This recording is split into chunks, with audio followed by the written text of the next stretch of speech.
मानव जब अपने मन को अति क्लिष्ट बना लेता है, टेढ़ा बना लेता है, तो उसके साथ ऐसी घटनाएं घटित होती हैं कि वो हकीकत को कभी पहचान नहीं सकेगा। उसका स्वभाव बन जाता है रोज रोज जहर पीना, रोज रोज बीमारी में जीना। ऐसी बीमारी में अगर कोई भी डॉक्टर भी कहे कि मैं तुम्हारी बीमारी का इलाज करता हूँ तो उसे अच्छा नहीं लगता। मानव मन की यह क्लिष्टता, यह टेढ़ापन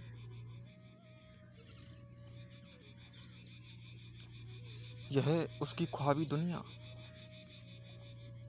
उसके अपनी ही मान्यताओं के नर्क उसे जीने नहीं देते। वही तड़पाते हैं, वही बुलाते हैं, वही कहते हैं कि हम फूल हैं, और फिर वही ये एहसास भी करा जाते हैं कि हम ही नर्क हैं। इसलिए क्या कहोगे तुम? क्या है नर्क? क्या है गलत? कैसे निकालेंगे? अजीब स्थिति है लोगों की। लोग बुद्ध का धम्मपद पढ़ेंगे, लोग बुद्ध की वाणी पर विचार करेंगे, लेकिन अगर लोगों के सामने कोई बुद्ध आ जाए तो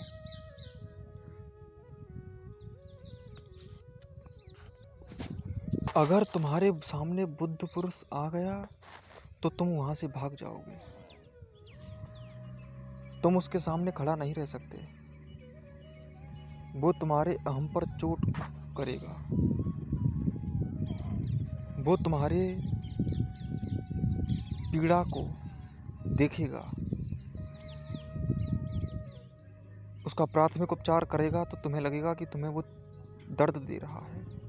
वो पहले तुम्हारा प्राथमिक उपचार कर देगा, तुम्हें वो डेटॉल लगाएगा, तुम्हारे घाव को साफ करेगा, फिर दवाई लगाकर पट्टी भी करेगा। लेकिन इतने में तुम्हें थोड़ा बहुत दर्द होगा, और जब तुम्हें थोड़ा बहुत दर्द होगा तो तुम समझोगे कि ये डॉक्टर ही काम का नहीं है और तुम भाग जाओगे। तुम्हें इलाज भी बीमारी सा लगेगा, क्योंकि तुम्हें आदत है बीमारी में जीने की।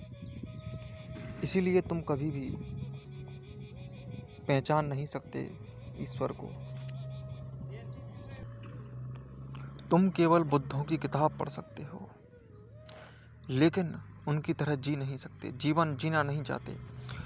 किताब इसलिए पढ़ते हो क्योंकि तुम किताब के साथ कुछ भी कर सकते हो। किताब को जब चाहो पटक दो, कोई बुद्धि है नहीं कहेगा कि तुम जागे हो क्यों नहीं हो, सो क्यों रहे हो, जागो। किताब का कोई भी अर्थ निकाल सकते हो। बुद्ध अगर सामने खड़े होंगे तो उसको समझाएंगे, तुमको समझाएंगे कि तुम ये जो अर्थ निकाल रहे हो ये अर्थ है ही नहीं उसका।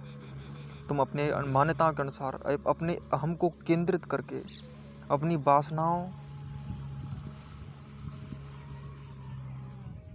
का हवाला देकर तुम अपनी वासनाओं को सामने करके उसका अर्थ निकालोगे। वो अर्थ नहीं होगा जो उसका वास्तविक अर्थ है। उस अर्थ को तो तुम जान ही नहीं सकते। तुम अर्थ भी वो निकालोगे जो अर्थ उसका है ही नहीं, क्योंकि वो तुम्हारे अहम का पोषण ना करे तो तुम्हारे लिए वो अर्थ भी किस काम का। और अगर तुमने वास्तव में अर्थ निकाल लिया तो तुम्हारे अंदर अहम रहेगा कैसे। इसलिए तुम अर्थ कुछ भी निकाल लेते हो, और तुम अर्थ ही निकाल सकते हो अपने अनुसार, वो भी बुद्ध के अनुसार नहीं निकालोगे, बुद्धों के अनुसार नहीं निकालोगे। यही होता आया है।